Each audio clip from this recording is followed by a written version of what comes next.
Star Wars, unless it's not streaming. No, it's coming. It's fine. We had that issue a couple of times for no real reason. It's working. It's fine. Stuart, Yes. we got a new ship. We got a new ship. No, I'm joking. I've heard that so many times now. I know. No, you're in a box again. You're not. Look, Stuart, you're not here. I can't. You're over there. I can't. There's no you here. It's very depressing. It's true, and there's some things missing from behind you, but And you can see one. you can see the bottom of one. Yes, right there. Yeah. Oh, Yeah. I don't remember what was there. Just move one of the other smaller ones from the bottom up there to fill that in. Yeah. Some people get to see it for like a week. Well, hi guys, everybody that's watching. Good to see you again. Yeah, this is not necessarily impromptu. I wanted to do it anyway, just myself, and I had no idea if Stuart was just I mean, feeling fresh enough, not feeling well, just fresh enough, So I said, hey, I'm planning to do this, Stuart, because the thing happened to come out, this new Star Wars trailer, and you were like, I'm in. I was like, oh, well, okay then. This morning I was feeling great. Did a few things. Took the camera out for a spin, Ooh. then got home and just basically crashed and feel like shit. So I'm eating chicken noodle soup and trying to make myself feel better. So, but I'm still here. So, I mean, people make you feel better. The community we've created over the last many years, I think that's the thing.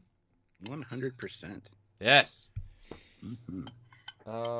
Yeah. No, awesome. And one thing to note, as you might have seen for this thumbnail, only in afterwards did I realize how desaturated this trailer is. So I've just went ahead and just upped the saturation of everything in the trailer to make it more interesting. Probably looks way better. Yeah, it does. I'll do some before and afters. But like just the green, when it pops, it looks so pretty. And it's just like you don't really notice it. I think they're actively like grading up, like they're keeping some things like the red strong, and some distinct colors strong. So it's not just all grandly desaturated. But it's weird how it's like, no, give me green. Hey ho. Mm-hmm. But what are we looking at today then, Stuart? Well, you already said it's the new trailer for The Mandalorian, trailer number 2. And yay. Which is funny because it comes out in like 13 days. Yes, sir. So we don't trailer that few days. It's like saying, yes, Picard in 1 week. Here's a new trailer. It's like, what? Why did you spoil that Janeway's back and Cisco's back? It's like, what? But 1 week from, Jesus. Stop spoiling things. But yeah. Yes.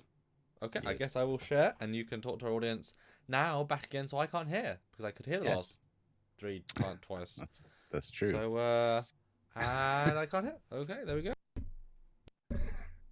Hey guys, so you know the routine. Super chats are great. They help out the channel. They get your voice heard, your comment read, your question answered, blah, blah, blah, blah, blah. You know the routine. Check out the description down below also for PayPal if you want to send us a donation via PayPal. It's another great way to help us out as well. Just let us know in the chat that you've done that so we can read out your comment or question there.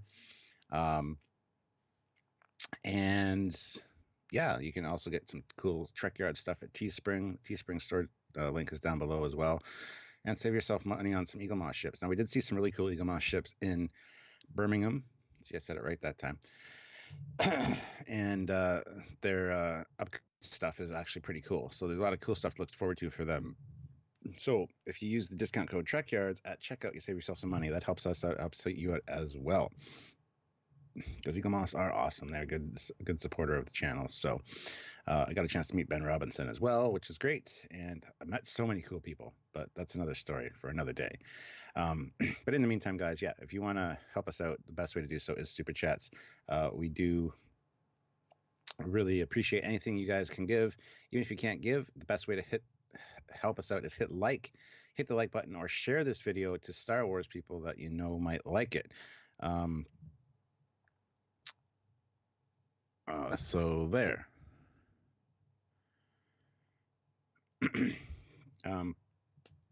But yes, hopefully you guys will super chat. You're happy to see us back in our respective spaces. It is kind of weird. It was great seeing Samuel at his house, seeing the setup he's got there in that room, and just hanging out with his dad and his mom was absolutely fantastic. So I miss it already. It was great. England reminds me a lot of Canada, a lot of similarities. But your traffic sucks, not just because you drive on the wrong side. I mean, that's fine. It's easy enough to get used to, but your roundabouts suck. No intersections. I miss intersections. We have roundabouts here in a lot of places now, but they actually make more sense than your roundabouts. And and yeah, and your drivers are really rude and don't let people in, and you're very aggressive. It's more of a offensive driving as opposed to defensive driving. But so I'm just killing time now until Samuel gets back. So I'll just subconsciously get this drilled into your skull. Super chat, super chat, super chat, super chat, super chat, super chat, super chat, super chat, super chat, super chat, super chat, super chat, super chat, if you can. If not, that's fine too. But hopefully you guys like the new Mandalorian trailer. I didn't know it was coming out. I did see it earlier today, thanks to our admin Joe. He sent me the link. And then literally like an hour later, Samuel's like, "Hey, this is the thing that I'm going to be doing later." And I'm like, "Oh, well, I'll join you for that." Yeah, Mythbusters proved that roundabouts are better, but they're not needed every 500 feet in the country. Anyway, that's another story. We're not going to get there. So, hello, you're back. Hello. Yes. So, they know the routine now. They know the super chat thing. It was just really, it was just subconsciously like super chat, super chat, super chat, super chat, super chat, super chat. It's something you can say like many times fast. It's very easy. Makes sense to me. So, what was your overall thoughts of this surprise Mandalorian trailer number 2? It was great to hear his voice, hear him talk. Overall, it looks promising. I have a good feeling this is going to be something that Star Trek or Star Wars fans are going to really love. Star Trek fans might like it too, but did see one major issue with it. But when is this set again? Do you know? It's set like 3 years after Return of the Jedi.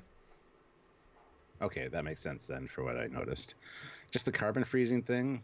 That was like the carbon freezing chamber for Luke to make sure that he could survive his trip to the Emperor. So that wasn't really something that bounty hunters did per se for their bounties. But if it worked for Boba Fett, word might have got out. It's a great way to transport somebody. You don't have to feed them. You don't have to worry about jailing them. They're just, you take them to whoever is requesting the bounty. Yeah. And then they can do what they want with them. Mm-hmm. So. Yeah, it's one of those weird things of it. It feels like the gimmick of, look, fan service. But Boba Fett was the most famous bounty hunter in the galaxy. And he went to the most famous crime boss in the galaxy with one of the most famous smugglers in history in Carbonite, and had him successfully there for several weeks or months because there's quite a bit of a delay between the two secondary films. So, I mean, yeah, why wouldn't someone just say that was a good idea? So actually, it's at least as a functional reason. In, you know, it was so weird that in Empire it's like a secondary sort of, yes, we can use their Carbonite facility to make a thing randomly. So it's weird to have that double down, but you know, maybe they'll mention it. Kind of not needed. But I mean, yeah, great way of transporting them, and they only sometimes die, so it's fine. Yeah, exactly. You see at one point it looks like he's got like 3 hanging in his ship, like a meat locker kind of deal. So, yeah. But Judge 1981 throws in $2 and says, "Welcome back home, Captain." Well, thank you, Judge. It's good to be back home, but at the same time, I do miss England. I actually really enjoyed England quite a bit, as much as I grumbled about it at the time. Nice. That's the way it is. Yeah, so my overall thoughts, I liked it. A lot of similar stuff to the previous trailers and to what was released at, well, not released, leaked at Star Wars Celebration, but more fun context, longer versions of certain scenes, a more fleshed out Star Wars experience is what I got. You know, my pet peeves is not using the universe you're in, inventing new races all the time. You've got this plethora of races that are normally better than the ones they invent. You know, you think about what were the races in the cantina in Force Awakens, and you probably could mention one. They're generic, non-caring, and people probably won't buy toys of them. But they've finally got some of the classic races back, pretty much, a ton of them, and they're going to stand out, and they're going to be, like, yes, this trailer said to me, these two, one of which has been making Star Wars license for like 15 years in the comic and in the animated series where there's a lot less pressure. He's meant to make some really good stories, like stories first. And then the guy, Jon Favreau, is a great director, great fan. It feels like they're actually making Star Wars because they want to, in a sort of correct fan storytelling way. It's not just like, here's to make £1 billion, here is to get a new audience. No, this is just for Star, like, this, you know what I mean? This isn't for new audience. It's Disney Plus. Like, it's exclusive to Star Wars fans, and it's like, yeah, let's make a truly good Star Wars story in the Star Wars universe that is irrespective to the wider fan base. Like, what the hell is this race? Doesn't matter. Here they are, and it'll be cool. And so I think this will be probably the best Star Wars content we've had since parts of Rogue One. Yeah. From the trailer, right? Dan23 says Trek Yards, they did carbon freezing in the Clone Wars TV show. Well, that kind of sucks because, as I said, it was kind of a thing they were doing because it was a telepathic gas mine or whatever. That's their process for transporting the gas, and they were testing it to see whether Luke would be able to survive it. That's why they tested it on Solo. So that is kind of a yeah. I didn't need to hear that because I think it's ruined it all for me. Yeah, because that is just then fan service thing, especially that many years earlier. Although it's like do it once and no one remembers, in the sense of you do it once, but such a few if only 3 people know you did it, it's still a secret. You know what I mean? Anyway, it's just a Star Wars thing now, carbon freezing. But in this context, I think it works because it is after Return of the Jedi. So, meh. But 64 people. Well, Judge 1981 says 67 people. We need some likes. Yes, we do, guys. Everybody hit like. It's important. All right, so the trailer starts off with the stormtrooper helmets in the sand, and then on pikes. Again, I was like, oh, we're going to see all the same scenes we seen last time. It's a great way to start out, though, because I really love the stormtrooper helmet look because it has a very skull-like appearance. So it's very similar to like human skulls instead there. And even the white, they've kind of gone a little bit yellow and, from age and stuff. So I think it looks actually kind of imposing and cool. But it tells you so much without it's showing rather than telling, instantly what era, probably when about, and a sense of the galaxy. And it says something about I can't remember the wording now. Not a resistance. Well, doesn't he say, you never considered if, what would happen after everything fell? Yeah.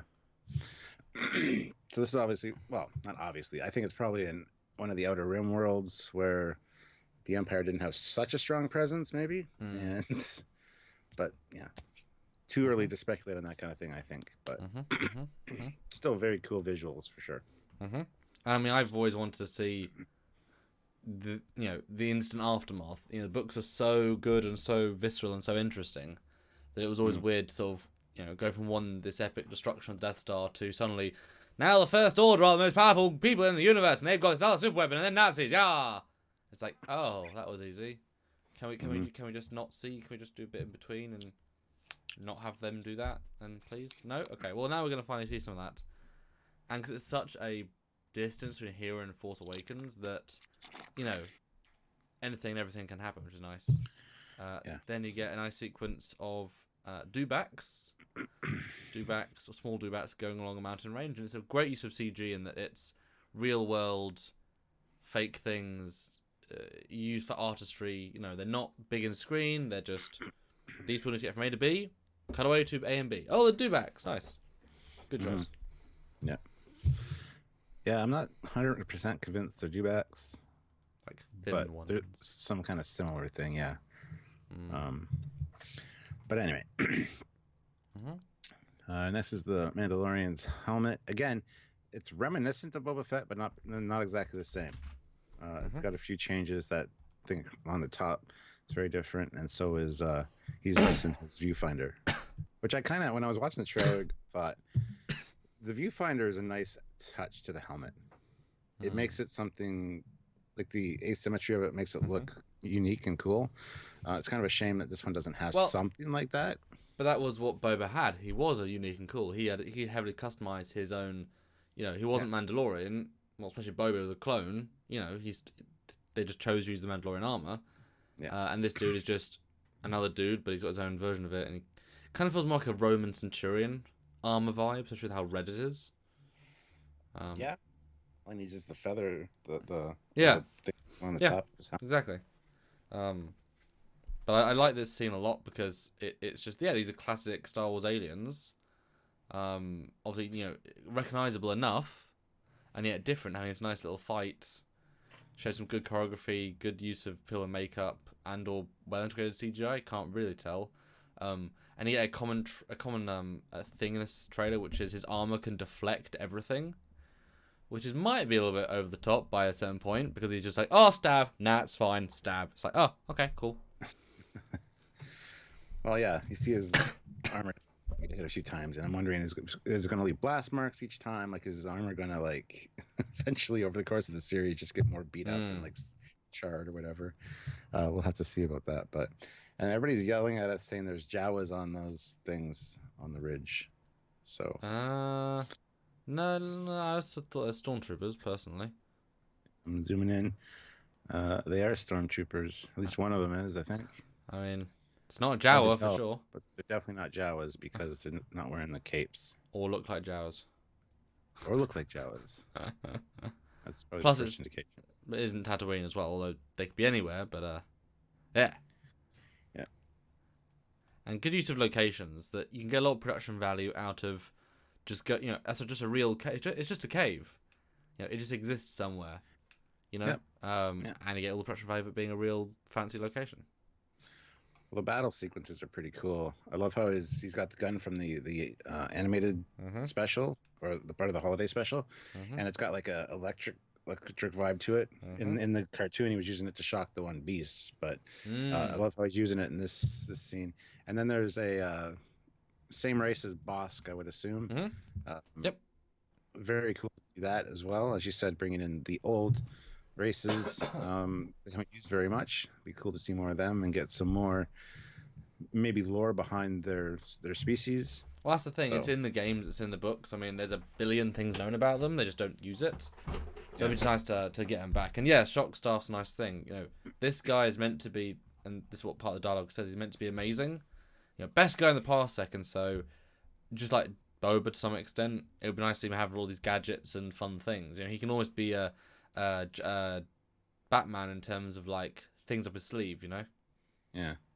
Going back to the armor for a second, Brandon D says Mandalorian armor in Legends was made of Mandalorian iron, which is one of the few lightsaber resistant materials. It's supposed to be pretty damn resistant. No, I get that. If it's something like that, that's absolutely cool. And lightsaber resistant, that's pretty incredible. I bet you vibranium would be. Just saying. Yeah, that's not in my knowledge set because also I've defeated Mandalorians in games. They're not lightsaber resistant. But I think there's like levels of that. Maybe it's more that it can it takes a little while to go through. How like the door in Phantom Menace, he has to physically go. It takes a while to go through. It's not resistant, although it's resisting him. It's just not resilient. So maybe it's like it can take a blast, and okay, it'll damage quite a lot of it. But obviously, a lightsaber fight, all you need is a couple of blocks or whatever. It's not lightsaber proof. It is resistant. Yeah. Yes. Flip Paw Swiftback puts in $1.99 and says, What if they are Gungans? LOL. I don't think they would do that personally. Then we'll give you your super chat back if they were.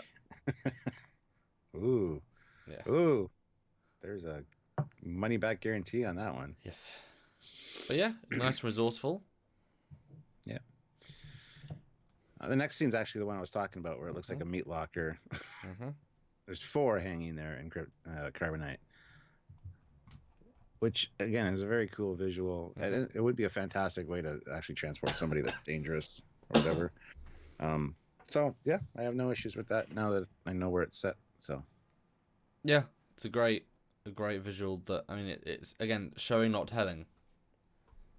I get the sense this guy's not gonna talk as much as he could or probably should do, for better or for worse. Yeah. Those are Klatooians. Somebody said those are not Bosks. I didn't say they were Bosks. I said they're the same species as Bosk. You think they're do you really? So I thought they're Bosk's race. I did too. Or is that definitely look?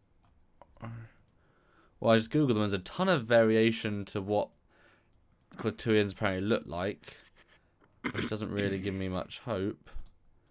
Have a look. What does Bosk say is then? Well, yeah, I thought he was a Trandoshan. Yeah, but Klatooians don't look the same to me. I would disagree because he has more horns. They're not Balchinians, AC Costello. Don't be an idiot. The Balchinians, yes. I mean, one thing to remember is that, you know, one of the co-creators, this is the guy that did Clone Wars and Rebels, so he is obviously super steeped. He invented half of the Clone Wars era lore, and that we'll get into that in a minute. You know, he will surely want to make live action because I mean, he's got all his budget. It's like, ooh, let's bring this thing I invented for this other show into live action, yeah. Like, why the hell wouldn't he? You know, Yeah. And he also knows how to tell a story. How many years of that show? Yeah, that's gonna really pay off, I think. Then we get a flyby of the ship, the Mandalorian ship, which again still looks like Firefly, but that's cool. And then a nice skim over the planet's surface. Great shot. Again, beautiful use of real shots with CGI overlay. You know, it also creates the grounded limitations of the world, but also if you find a really beautiful place, you get the grand scope of the world. You know, if you go to a Sahara to film, you know, never-ending deserts, yes, you do it in the computer, but it's not real, or you just film it for real. You know, it's like The Force Awakens when the TIE fighters go in the sand. It's like, I mean, it looks great, you know. Yeah. David Bessick, though, throws in $5. Hey. Did you know all the ship scenes were done with a real-life miniature, not CGI? True story. You can look it up. That's cool. I love the use of miniatures. Not all of the shots, but a lot of the shots. Yes. And the Mr. Pete channel needs 700 subs, puts in $2, and says they ain't Trandoshans. They are Kalutians. Whatever they are. Well, we'll find out soon. He set us straight. Thank you. Maybe. The next scene is great. Very reminiscent of what we see in Return of the Jedi. You got the loading ramp. You even got the things like on Slave One, the little arms at the side there that rotate down. And then you see the Carbonite guy being taken out. And in the background, it looks like another Corellian ship of some kind. Very similar to the Falcon. Not quite the same design, but looks like the Rebels ship a little bit more anyway. Which again he invented, so yeah, be fun. Oh, and this, great. I'm wondering if they actually built like the bottom of the ship, the entire. I mean, it's not a big ship. That's the advantage of building a smaller ship, like the Firefly. They built the entire interior as a 360 set that you could walk apart from the cargo bay, which is obviously a different. No, that's a 2-4 set. Every other room is connected, so you can do one long walk and talk, and even there's this outside bit that was a full built set. So when they landed, they could then walk off it, and there's a really So I'm wondering if they just built because it looks really good, like really good reflections and lighting. I'm guessing they might just built the entire lower half. Yeah. Well, I'm taking back what I said about those things coming out the side. That's obviously just the landing gear strut, and then those are people floating in Carbonite. Yeah, but they still have but the landing, but they're still reminiscent of it with how the details are. Oh yeah. But I thought it was different until I zoomed in. Yeah. So my bad. I still think it's reminiscent. Why not? But I think they just built this because it also grounds it. It can't be as fantastical, you know. Because Star Wars is always about, you know, they built X-wings, they built A-wings, they built Y-wings. Therefore, they are grounded. You know, no one built the Last Jedi fighter bomber bullshit. You know. Yeah. So guys, everybody hit like. Come on now, let's get the likes up. Jarzia. Definitely the same design ninja as the Ghost, different, smaller, I think. Yes, I would exactly agree. Yeah. And there's a fighter. Looks kind of. That actually looks almost like the front of the. Because if you go back to the Corellian, whatever it is there on the right, the front cockpit. Look at the shape of it and compare the two. Yeah. Looks very similar, if not the same. Which almost has a Cylon Raider vibe to it, to be honest. The canopy. I'll just turn off the color correction for a second. That's how it actually was. This is how I made it look. It's subtle, but the color was important there. Yes, color is important.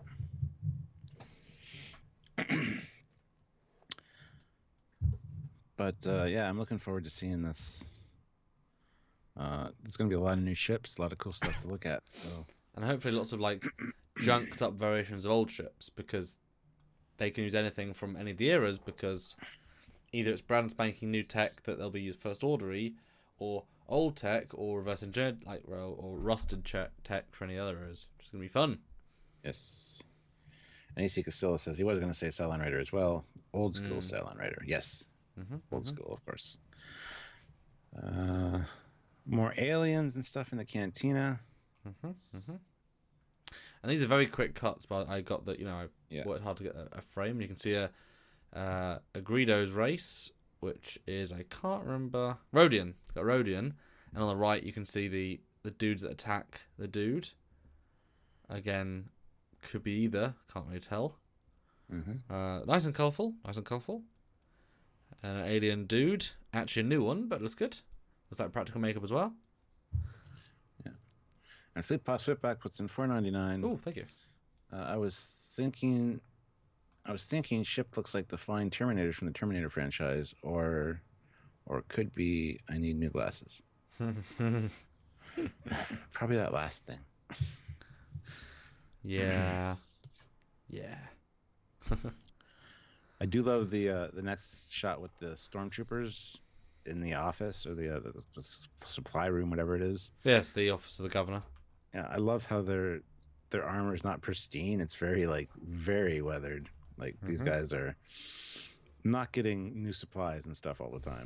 And doesn't that guy on the left look really thin? Like really thin? Like too thin for a stormtrooper? Yeah, like a huge variation in sizes, because it's obviously we're well past clones, but there's not the same regimented. Everyone's getting fed, sheltered, whatever, and obviously exercise. It's kind of like, yeah, this is the armor you got. I'm your governor. Deal with it, which is kind of cool. Yeah. I mean, I buy it.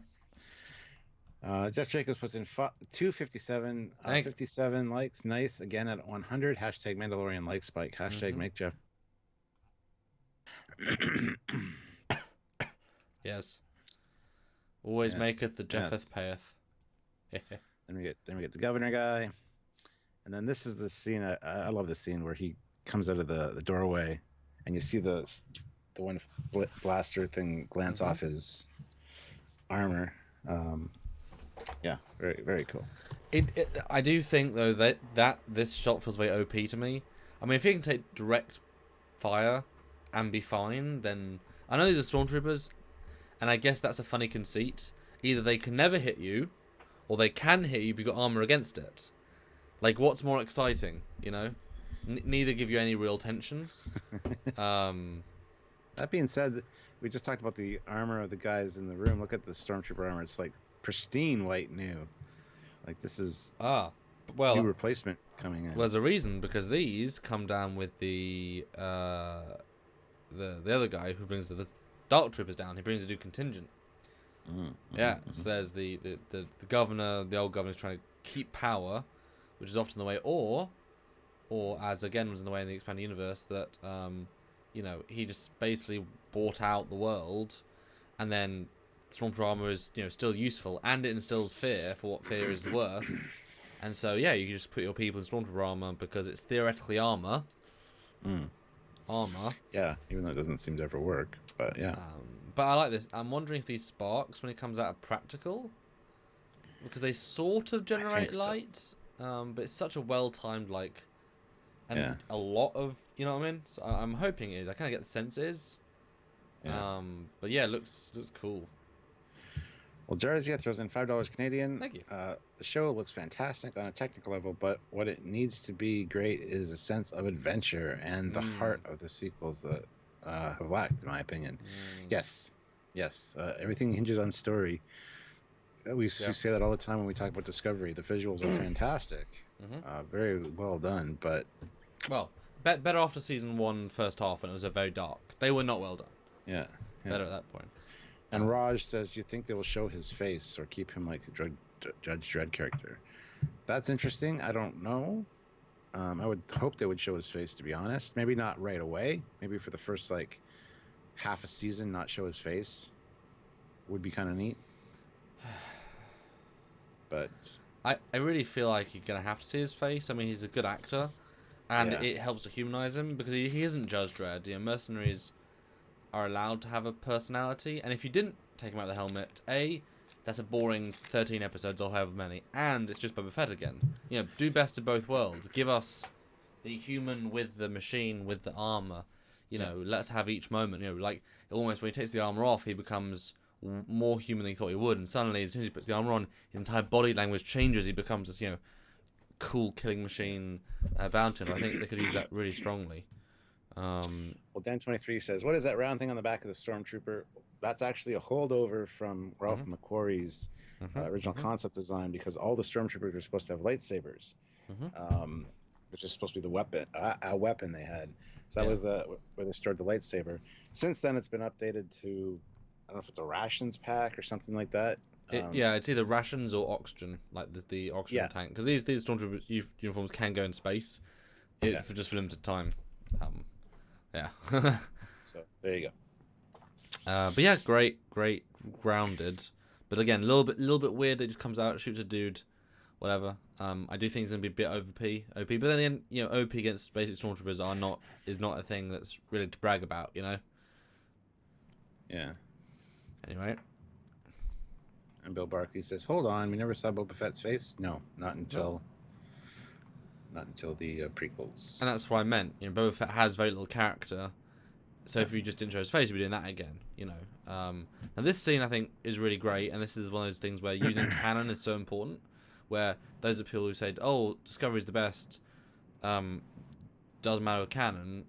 You only get these payoffs when you have canon, This is obviously the origin of the character, and he has a similar ethnic look to the main actor. And it's cutting straight to the Clone Wars, which we've never seen live action. Yeah. Oh, why do you say that though? What do you mean? Where do you get the Clone Wars from? Oh, I mean the if you look, it goes from the kid's face to the ship, the ship, which is a bomber in the Clone Wars. It's droid controlled, and then super destroyer droids, or whatever they're called. Yeah. So these literally are the troops that fought the clones in the Clone Wars. So I mean, it's the same troops. And if either it's a remnant of them fighting in present day, or it's just a flashback to the kid, and then that makes, I think, more sense to me, because it means you get to have your cake and eat it too. You get to show Clone Wars flashbacks and get to do his own live action Clone Wars for the first time ever.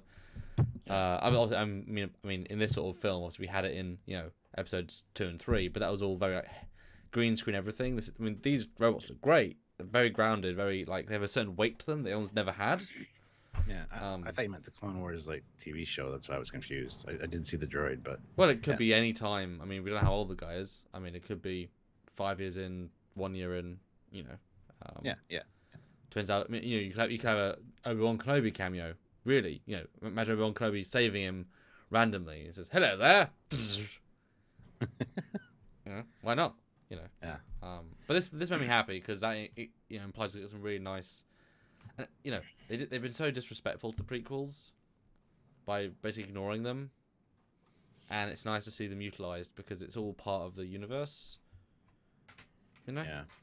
The Mr. Pete channel that needs Senator Sub says there was a blue Bolian in that bar. Call CBS. Dun dun dun. Yeah. I mean, what do you think of seeing these older stuff? I love it. Yeah. I love it. Again, if it's done properly, and because it does strongly establish when things are happening in the timeline. He was a kid when that was going on, and then kind of in his impressionable years, the whole main story of Star Wars was going on. So yeah, he would know all about the depends on your point of view, the heroic or the terrorist Luke Skywalker. Yep.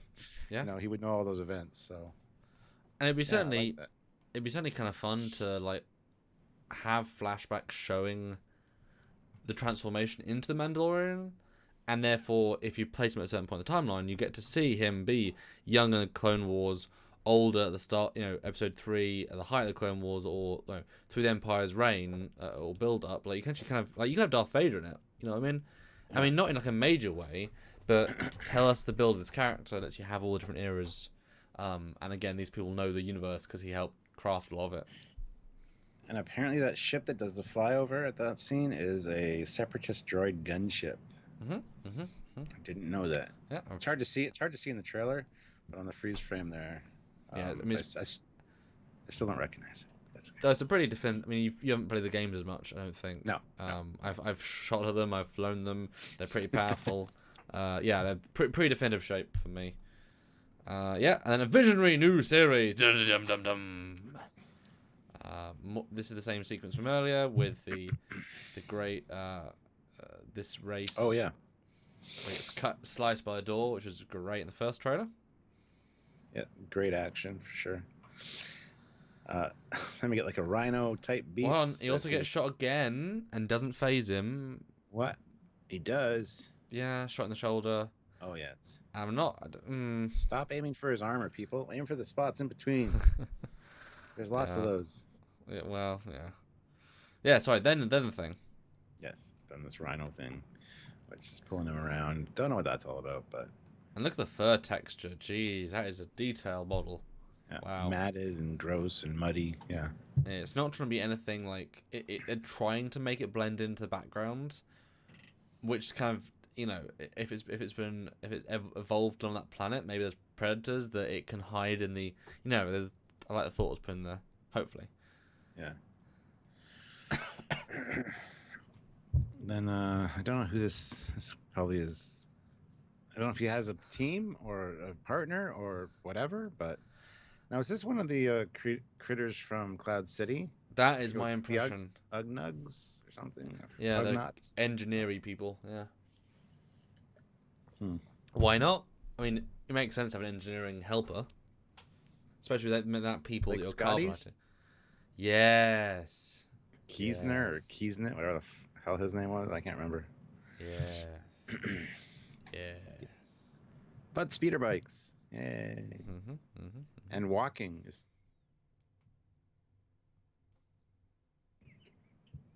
The next scene's him walking. So.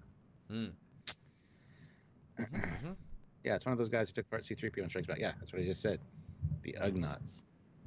I remembered. Whatever the hell they're called. And then, yeah, some Sandy stuff. And I kind of appreciate they have only shown us stuff from like the first 2 episodes, which all has a very similar palette. Yeah. Apart from a little bit in a minute, like leave the adventure to the rest of the series. This is a short trailer. It's like 1:30. It's actually on the short side for most trailers. It's just like a tease, really. I mean, it's coming out so soon. Why spoil stuff? And it doesn't spoil anything. This one. Yeah. Great. Well, not a great space scene, but he gets shot at in space. So yay, red lasers. Lots of red lasers. And landing, meeting a friend, meeting. Creed. Yes. With another set of races that we know, and uniforms that are similar. And again, good use of existent races. Yeah, I'm not as good at remembering Star Wars race names, except like the main like Twi'lek, Rhodians and whatever. But all recognizable. Yeah. And then you get meeting or being friends with the other lady, the other bounty hunter. The Deadpool lady. Yes, and some good camaraderie. I know they're quite banking on everyone liking the character. So hopefully. Yeah. More walking, and then here's the new. Grand Moff, whatever he's going to be, I don't know. But with his new shiny new stormtroopers in the background there, and his new black stormtroopers, the elite stormtroopers. Yeah, death troopers from from many things, but mostly from Rogue One. It makes sense. I mean, again, you've got this whole universe with and you can you can reuse the bloody costumes from that movie. You can. I mean, you've got everything that exists. Yeah, and he looks like a sufficiently mean guy, which I like. Then you got the same sequence. There's a lot of reuse stuff in this one. The IG-88-esque droid going boom and boom. Yeah, just to clarify, it's not IG-88. We know that, but I love the way he's like firing and like his head's spinning and locking onto stuff. I think that's really cool. He is a robot after all. I mean, he should have impeccable aim. So it's always funny when the Terminator misses. It's like like he's able to deal recoil, so there's no recoil. So he's able to exactly work out where bullets are going, and yet every single bullet misses. Like you can you can stabilize completely and target. You shouldn't miss, but whatever. And some lady reaching for his helmet. Now, is this the love of his life? Is this his sister? Is this his mother? It won't be his mother. I don't know who it is. It's some lady. Nah, this is his wife, or someone he saves at one point, and will have a love interest at one point, which will help us see there's humanity behind the mask, but also what the mask represents. And no, I think that'd be good. And it shows more than just a sandy planet, because a green planet. Well, we saw him fly over it earlier. We did. Sure. I just realized that as I said it. Shush. Sorry. Then we got, again, Deadpool lady doing some action. Minigun style thing. Pew pew. Yeah, what's with that? Like the gun, Predator style, mounted on the guys. Isn't this guy a comedian? Like, he reminds me of an English comedian that looks like exactly like him. No idea. But it's pretty cool, that gun shooting. But it reminds me of the Predator's shoulder cannon. Yeah. I mean, more guns the better. It just looks a bit daft, but I mean, at least it's a new take on something. Yeah. I don't know. Why not? New characters, new things. I like it. Now, a TIE fighter or some kind of TIE machine thing, and he grapples onto it and he zips on. And then you can tell it's got the same canopies as other TIE fighters that we've seen before. So very neat. And I think this is just a practical set he's just doing this on, because that looks really good. Yeah. Like, it could be CG, but I felt just build it on a gimbal on a green screen, and then have him actually be harnessed onto it. I mean, why not? You got all the control in the world. It looks really good and ambitious and interesting and yeah. Bet it's like the epic end to episode 1 or something where he barely escapes. Yeah, it does look good. And then there's a voiceover saying they're outside waiting for you, and this is where you hear his voice for the first time. And he's like, I think he says, "Really good." And it's this last frame with. That's a great shot, by the way. I love that. And better with high saturation, as you can see. Yeah, looks good. Better when it's coloured. And November 12th, that is not far away at all. I mean, seriously. And then 14th, you have our next short. 14th is the next short? So we talk about that on Friday the 15th. I've got a concert I'm going to on the 14th. But we're coming back from London to do that on the 15th, because we have to do a video on it as well as a main video, as well as a live. So I'm travelling back for that. I'm literally going to London for like a few hours and off somewhere else and then back. You know the funny thing? Like I said, I watched Spider-Man Far From Home on the plane back. There's a scene there in the London train station that we were in. Which one? Which scene? No, which train station? We were in many. The main one when we arrived in London. Oh, St. Pancras. Yeah. Yeah, there's just, and I was like, I was just there on Friday. It was awesome. You see the trains behind them, and then you see the ceiling and the brick walls, and yeah, it was great. You felt at home, far from home. I did. While being far from home. Going towards home. Dun dun dun. That's right. Let's get off topic. So anyway, the Mandalorian trailer. Yes, I was excited to see this one. I am really looking forward to this. Hopefully, I can get Disney Plus before then. I haven't even looked to see if I can or whatever, but I really want to review these and watch this, because this is going to be something I hope that's going to be very special. I think they are banking on this one, and with Jon Favreau, I mean, he was in Far From Home. He does some fantastic work, and I trust him to do something that we'll like. So yeah, I'm excited personally. Yeah, no, absolutely. It's a cracking team. I can imagine it was on a limited budget, but I can imagine the people knew to keep it tidy, you know. Yeah. The irony being, it's sometimes cheaper to Yeah. fly your main car. Like if you've got 5 actors, they fly 5 actors and a basic camera crew to an exotic location, then film for 2 days, getting the location, then to 3D model or this massive intricate thing. You know what? Ironically, 3 might be slightly cheaper, maybe depending on the level of quality, but it's like, you know, I think they put the budget in the right places. Yeah. And I know they built the big like encampment as a set, and it's like once you build it, you do an episode in it, 2 episodes in it, whatever. You've got this whole big, you know, it's real. So I think they're gonna have a lot of you know, space battles will be simple. You know, stuff's gonna be good. Yeah, it's gonna be grounded. It's gonna be the smallest Star Wars thing we've ever seen. Yeah. But in itself, be back to the roots of the first movie, which is kind of what everyone else has missed after it. Yes. Now, Dan23 says, did you talk about the B2 battle droid? Because I seem to have missed that. We did talk about it, yes. Mm-hmm. So you did miss it. But that's okay. But it's in chronological order, so if you scroll back, you can see it because it's in chronological order. Yes. Yes. But I mean, we're already going to watch it either way, which is the nice thing. It's like it already sold us on the premise. Yeah. And just, yeah. Well, us anyway. I think other people might be resistant because, you know, it's Disney Star Wars, and people are like, so, they ruined it. I'm never going to pimp them any money. It's like, I don't understand that thinking. You got to check out everything they do. Maybe not buy the merchandise or whatever if that's what you feel, but at least watch it because it could really bring you back to how you felt as a kid watching the originals. I mean, well, and not just that. Each project is quite radically different. I mean, look at Rogue One to Solo to Force Awakens, Last Jedi. Every single one is like a right turn in terms of different vibe. You know what I mean?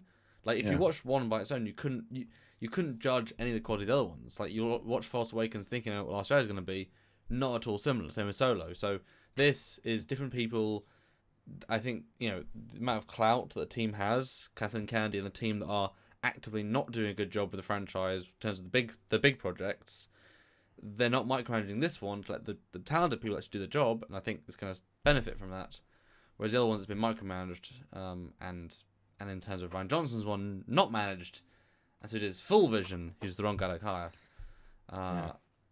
No, I mean, at least, you know, I don't even mind if it's just a small story. You know, just literally just five bounties this guy has to do. And he just takes him around a few nice places, doing a few maybe not so great things. Just like, yeah, that was a cool little tale. Yeah. Now, cool. do you think that's going to be the case, or is it going to be like an overarching storyline that he's going to get entangled with something? Mm-hmm. And well, yeah. Well, it's obviously there's still Imperial stuff. It's going to tell the not the backstory, or I guess it is the past to the present. I guess the backstory of what was left of the Empire. So maybe, you know, one of the people, two of the people he's been ordered to get the Empire wants, and therefore he's now at odds with them. But he has to do his mission because he's a good bounty hunter, and then he gets embroiled this, you know, grander scheme. But all he's trying to do is just do his own thing. Yeah. Somebody said it's going to be the most pirated series ever because some people want to have access to Disney Plus, says Bill Barkley. Yeah. I mean, yeah, certainly, I agree. But oh, sorry. I was going to say Tangerine Star 26. I agree. I thought Solo was great. Also, it's its own little thing. It's a heist movie. It's fun. I enjoyed it. Like, it's not the best one, but it's fun. Oh, yeah. You know, it's just fun. I do think one thing that's fun about this one is that, you know, obviously they have the standing sets, all Star Destroyer sets and all that stuff. So, you know, if you wanted to have, sort of like, you know, Kathleen, can we film a Star Destroyer? Oh yeah, just come to lot 6. Oh, okay. They walk in. It's like, great, we'll film, you know, we're going to Star Destroyer for half a scene. Oh my god, there's massive hangar that exists in reality. Great, we all this production value. You know, it's like when they could use the Voyager sick bay for First Contact. It's like all that production value being able to be used instantly because they would have still had it standing. You know, so I think we're going to see hopefully some little big things like Darth Vader. We've already got a costume. We've got people to play him. You know, Wookiees, we've got Chewie. You know, all these things. And I wouldn't be surprised if we. I mean, you can even see like, not that we will, But you could see Olsen Emmerich as Han Solo pop in, just play a slightly more old version of himself. Why not? Apart from Han being too overly done with whatever. But I mean, it depends on the budget they want to spend and how grand they want to make it and how cool. Yeah. So, needless to say, we have high hopes for this thing, and I haven't been let down by the trailers at all. But I just hope the best parts aren't in the trailers, because we all know how often that happens. But I don't think that's the case in this particular case. So,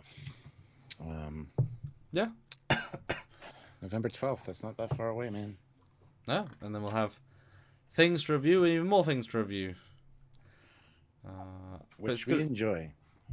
Yeah, I mean, I've wanted a Star Wars TV show for ages. Yeah. But yeah, so guys, super chat your thoughts.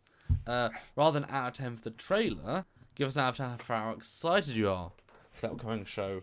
Well, I saw an 8.5 out of 10 for excitement factor earlier. Can't remember who posted it though. Yeah, so put in a super chat or put in a normal chat, and we'll read them out. How excited you are out of 10. And is your hatred for Disney going to jade you to the point where you're not going to even watch this? Like, because a lot of people are very anti Kathleen Kennedy and her Star Wars vision, and just Disney just ruined everything, and they're not going to watch anything. I mean, as we said before, they make wrong decisions. Most of these companies are making wrong decisions within right decisions, as in like both. I mean, as I said to Ryan at Destination, Discovery, there's you can enjoy a scene, like you can enjoy the lighting in the scene, but not the camera work. You can enjoy the acting, but not the sound. I mean, you should not be like I hate or I dislike. There's a few nice things in Last Jedi that don't really bring up in terms of score, but you can still give credit for bits. Just if the overall, there's the macro and there's the micro review, isn't there?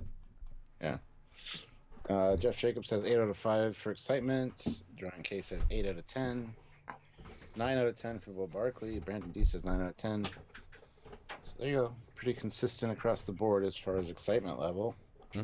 I myself would have to give it probably a 10 out of 10 for excitement level. I'm excited for it, for sure. Yeah, I mean, it'll be good. I can't say I feel like I'm not numb to it, but I'm kind of like, it's gonna come out, and we're gonna watch it, and we'll see how good it is. If that makes sense. Like, I don't know anything about the story. Like, I don't know what it is, so I can't really be like excited. But I'm excited enough. 6.9 out of 10. Something about it looks amateurish, says Aaron. Ooh. Tangerine Star says 8.9 for excitement, 9.5 for expectation. I'd switch those. I'd have my excitement be like 10. My, expectation probably be around 7.5, maybe 8. Ryan says 7 out of 10. 8 out of 10 for Dave. This isn't Boba Fett, is it? It is not. 9 out of 10 for Raj. So, and I've always said this too. Just because there's something that was made that you don't like doesn't take away from all the great stuff that was still Star Wars, or Star Trek for that matter. I always make that joke, like, remember there were 7 seasons of TOS, but they've made so much crap since then that now there's only 3. They keep taking them away, and you don't even remember. I mean, you can retroactively hurt canon, and therefore, suddenly things in the plot, like, you have to actively say, no, if Discovery changes something that makes it worse, then it's like, no, it didn't change the quality of the original, but now you retroactively. Why do we have a picture of Spider-Man on the screen? Well, we've finished our review, so let's review Spider-Man Far From Home. Gotcha. I know it's the Spider-Man Far From Home review portion of the podcast thing, because I watched the film too, so look at that. I just got to do a brief talk about that because I saw it on the plane coming back. We're going scene by scene, aren't we? So yeah. It's, what were your first thoughts on the first Spider-Man, the new one? I loved Homecoming. I thought it was great. I'm not a Spider-Man fan. Never have been. I never liked Spider-Man. I thought he was just a whiny little teenage bitch. But despite neither version of his live action being teenagers. right, I just never, I watched them all, of course, all the movies, but I never really was a Spider-Man fan. So when I saw Homecoming, I thought it was really well done. A lot of people complained there was too much Iron Man in it, blah blah blah, whatever. Yeah, okay, fine, whatever. But I thought it was really great. So I was excited to see Far From Home. Didn't see it in theater. Saw it on the plane, and it's good, but it feels a little too ambitious. Like they tried something and didn't quite hit all the marks. And the humor was kind of I think they were trying again to be more like kind of like Thor Ragnarok, in a lot of spots, and it just didn't quite work. There were a lot of good elements to it, of course. Again, as I said initially, the first half of it felt like an Iron Man movie. In the second half, I'm not sure what it was. And the fact that he was the night monkey for a while was kind of I don't know. It just had a weird feel about it. That being said, I only saw it once, right? And I was on a plane. Yeah, and you were tired after a long day, and you picked it just because, like, it wasn't like the true, like, you weren't mentally prepped for it. You weren't like going in. So there is context to The two coolest things I think about it was the spoilers. Yeah, spoiler time in our short review of Spider-Man 2. We're just sending this out because it was under an hour, so it was zombie Iron Man. That was a cool scene. And Edith. Even dead, I'm the hero. Love the acronym. That's great. So, anyway, we're going to super chat. Yay! 1,000 rubles by Eugene. Oh, thank you. 0. Google doesn't allow the link. Shows only blank screen for me. Still the web page downloads 70 megabytes of data. What the F? So that's a score out of 10. 0, I guess. Yeah. First. That's a shame. I get restart a computer, maybe? Oh dear. Huh. But yeah, no, I liked Spider-Man 2. I think the first one was pretty much one of the best origin films. I mean, it had the benefit of being right near the end, but also they got Spider-Man character pretty much spot on. Like, he's so likable and interesting, and like teenagery, but not angsty, but not too sure of himself. But like, he balanced it so you just enjoy watching him perform. The actor, and the story was so good and so grounded. It's just like it was a great convergence of good things in the first one. Yeah. Well, that being said about the character kind of being sure of himself but not, frustrated me to no end in the second one, where it's like, just tell Mary Jane what you feel. It's obviously obvious that she reciprocates. You know, she keeps looking at you and you look away and do stupid shit like that. Yeah, but you were that age once too. I know I was that age once, and I was that awkward geeky kid, but if anybody showed any interest in me, it would have been different if I had noticed. And I would have noticed in that case, because it's his person that he's interested in. I'm guessing also those just frustrating superpowers, and therefore it's like, if I let her in, even like if I'm not sure, then yeah, I get it. But I mean, the will they won't they is the, you know, most shows have one, and often they elongate it too far because they think, oh, if we show them willing it, then the show will demolish, and often it doesn't work. Sorry, as well. Robert Hayes. Mary Jane isn't in the film. It's MJ. I get it. Sorry. Yeah, because that's not the same thing. I know, right? No, I thought the second one was good. It's definitely not as good as the first one. Like, hands down, not as good. It's like one act too long. I enjoyed watching all of it, but because they keep swapping location, it's kind of like the next chapter there's another chapter, another chapter, another chapter. And not that it's too long, but they probably could have cut one whole location and focused it more. Something I think is missing is just that clean focus.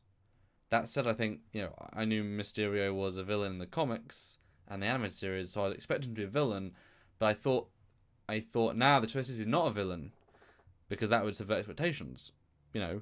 But the fact that he was a villain re-subverted them, because I was waiting the entire time to see if he really was or wasn't. So I liked that a lot. I liked the twist. Spoilers. Yeah, you already spoiled it. It's fine. So I liked that a lot. I like the simplicity of it. You know, it's not. You know, I love that the trailers just lied outright.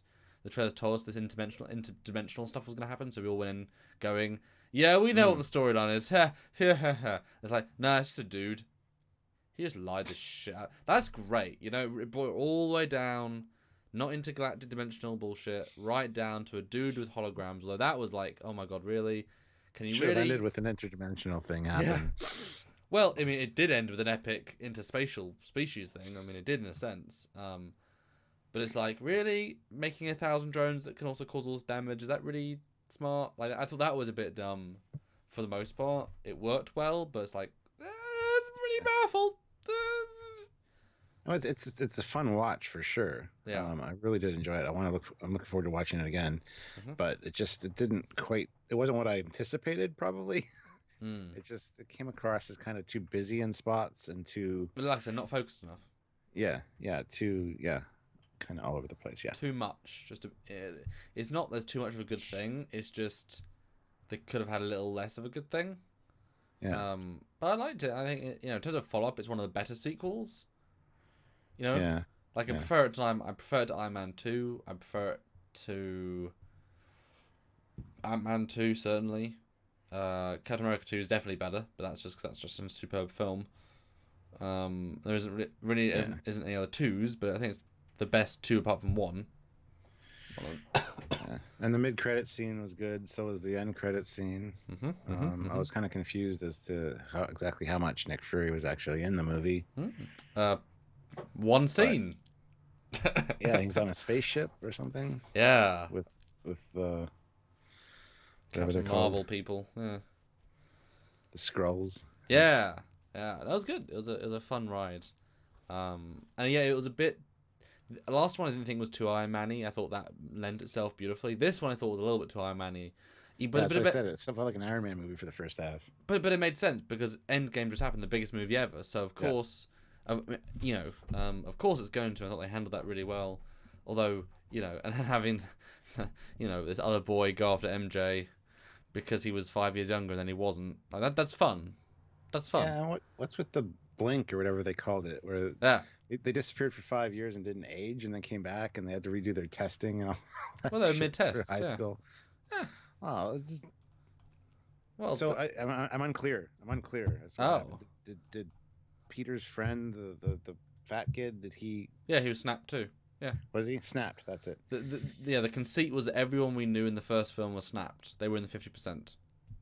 Of course they were. But I mean, those odds make sense. Well, why not? Why not? I mean, why not? Most of the heroes weren't snapped. Well, all of them were. I mean, it's fine. Whatever. If that's I love how they showed the band come back in the middle of a basketball game. It's like, what about all the people that blinked out when they were on a plane? Oh, they died. Yeah. It opens up so many what the hell moments. Well, there's a how it should have ended, where literally people are. They called it the blip. That's it. Yeah. Bill. I was trying to remember the thing that they called it. But there's literally how it should have ended, where people are suddenly in planes, out of planes, back 5 years later, they fall to their deaths, or there's all these babies that are then stillborn because they're back in the mum's stomach after 5 years, and husbands come back, and then. Well, there's a comedy. Yeah, it was the same one where an ex-husband appears back, and then the new husband shoots him dead because he's an intruder. And the wife's like, "Oh my god, you're back!" And the guy's like, "Who the fuck? Yeah, who is he?" And it's like, "Oh my god, yeah, consequences." But again, That's pretty rough, man. Yeah, when you think about it. I gotta say. But hey, imagine how many video games got to come out in the last 5 years that they get to play. That's very true. Very true. And how many new Star Trek shows and Star Wars shows and. Wow, I missed episodes 4, 5, 7, 8, and 9. Wow. What? There's starting season 3 of a new Star Trek? What? I gotta see the first two. I'm so excited. Oh no! Wait, they didn't miss 5. But that means that this will take place in the future now. Now the MCU's in the future. I don't know. They just said everybody else had aged 5 years and they didn't. So. Well, I mean, it was Endgame moved in the future, so I guess okay. Oh.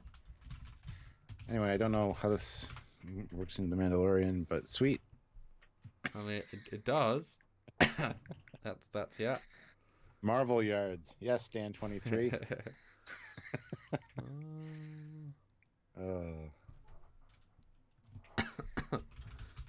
I also watched the new X-Men Dark Phoenix. Don't say anything about that because I wanna. Oh, okay. I wanna watch. Good. I wanna watch it in 4K. And I watched Toy Story 4. Again, I want to watch that in 4K. I haven't seen it yet. I was going to, but I didn't.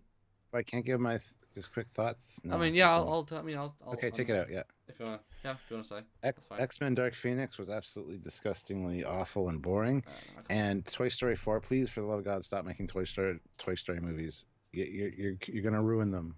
You already have ruined them. Please stop. It was boring and not needed. He can come back now. That was very quick thoughts. Yep, I just wanted to do a quick thing. Okay. But anyway. Yeah, I guess you guys aren't in a super chatting mood today, which is fine. You know, so I guess last super chat and then we'll go away. I guess. Wow, that's harsh. Yeah. Yeah, an hour and 10, shortest live for a while, but hey, we'll yeah, no. Last super chat we can go. This was a fun little short live. An unexpected one. I didn't expect to be doing one today, but yes. It's a nice way of getting sort of back into it. The nice chill film and TV discussion. I want to do, and I remember I said to you guys previously that I want to turn this background into a new background for the last little bit of me living here. So I actually, some people asked doing the Indiegogo if they could. Let me know what you guys think about actually offering these ships to you guys. You can actually like pay to have like a bundle of like 5 ships that will post off to you, so you know you've had like legit, you know, screen accurate, screen used Trek Yards background ships from the original background. I mean, you know, if you guys are interested, I mean, I'll take it down and then it's not going to go back up again. So would you guys be interested in like purchasing a bundle of 5 of these ships, you know, sent to your home address for a few dollars that goes towards making the show? I mean, would you be? I mean, there's certainly enough for that, and you know, see what ship you get. That'd be kind of neat, actually. Yeah, you know, and then big fans of ours get to enjoy a little bit of Trekker's legacy. Obviously, I'll keep a few for myself, and you've got a couple. And then I want to do a live where you guys, as you know, sponsor a new ship, which I'll make renders of and then have, and you can pick a far more broad spectrum. You know, that one ship from Voyager, one ship from Enterprise. I'm likely to have a version of it, and then I can have a much more eclectic set of ships, better rendered and whatnot, and that'll be version 2, which will be until January, and then I'll have a new one, which might be a similar one, in January, just in a different location. Yeah. Jarzia, though, was in $5 Canadian. Thank you. I will say I'm not a fan of MJ. Liz from Homecoming was more interesting.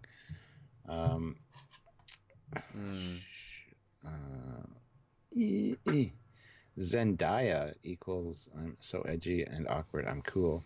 It's boring and predictable, in my opinion. Yeah, I kind of got that from her too. There's only so much they can do with her, like that character. You know? Yeah. It's like at one point he's there on the bridge and he says something like just nice, supportive. And she's like, "What do you mean? Can't I do it myself?" And it's like, no, he's not saying that. Why are you taking offense to this? Why are you being... Stop making this an issue, please. Yeah, exactly. You know, you're making life's gonna be hard for you, Zendaya. Calm down, you know? Yeah. Oh, well, Trekker's be covering the CW Crisis on Infinite Earths. Maybe, Bill. I mean, I might do. I'm going to wait and then watch all 5 in one big go, so I might do a live. I mean, again, it always depends if you guys can come super chat. I mean, obviously, you know, if we can make $50 to $80 super chats, then I'll come along. If no one turns up, then it'll be a short one. But yeah, possibly. I'm definitely eager to watch it, and I'm sure 5 hours of content will have enough to talk about for a bit. Yeah. But yeah, I might do, like I say, like a poll on the page saying, would you like to buy some of the background ships, like a random set, and like separate them? Because I mean, you know, it's just pieces of paper. I mean, it'll be like nothing in postage, will it? I mean, you know, something nice and easy. We got a question: would you be giving away Romulan ships? Yes. Yeah, I mean, I've got Valdora, I've got the Terrorbird, I've got the Scout ship, I've got the Nirixon, I've got the Derelict, I've got the Enterprise Bird of Prey, I've got the 2 Enterprise Bird of Preys, actually. Do I have the TOS Bird of Prey? I don't know, I should do. Don't know, actually I can't see it. Oh. Wouldn't that be an outrage, Stuart? Yeah, and we gotta clarify something too. In the stream when I was there, they asked if there was any Trek Yards originals on there. We said no, but there in fact is. There's the Terror Bird. Yes. Yes. Yes.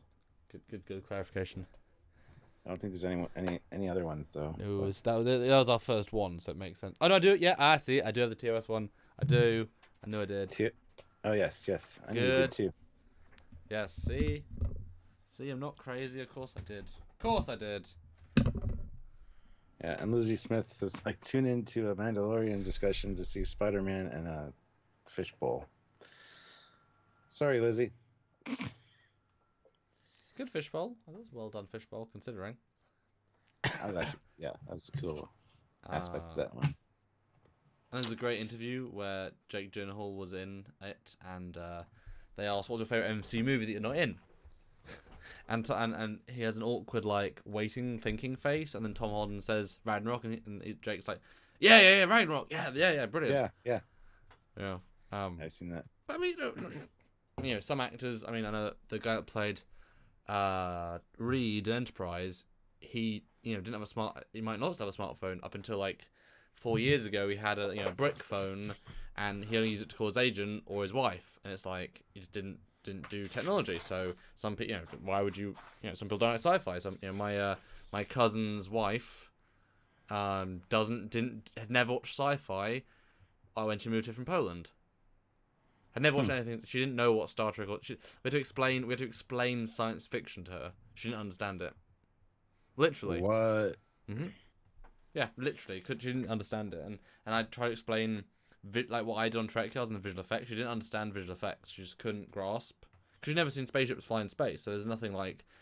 It was a very odd experience, and she ended up being like, I just don't need it. You guys do what you do, but it's just like. Is she mentally not right? Like, if she IQ levels below, like... No, she's just a 40-year-old Polish woman or one of Lithuania or something like that. Born in that country. I'm assuming poorer parents and just didn't... I mean, if you don't watch TV, if you don't watch movies, and then, only do... I don't know. Wow. Not like a lost tribe living in the Amazon. That I could understand. Let's explain what TV is first before we... Wow. And Eric Wojcik comments, yes, Gwyneth Paltrow didn't remember she was in Spider-Man Homecoming. Yeah, because they just had her film something while filming something else. It was Well, yeah, exactly, yeah. If you film... Mark Lawrence. Yeah.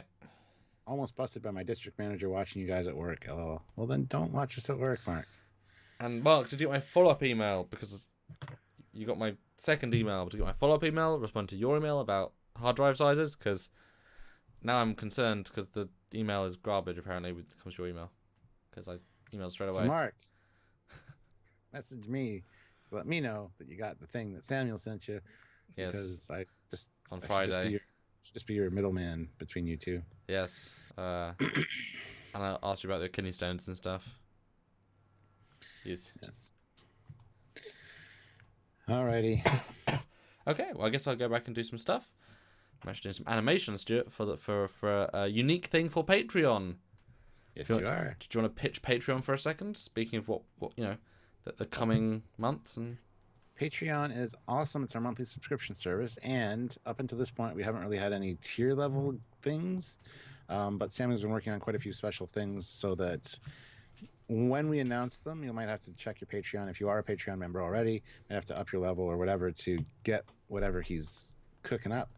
But every month there's going to be something special that members of Patreon will be able to get in on. So if you guys want to help us on a monthly basis, that's one of the best ways to do it. So just keep an eye out for the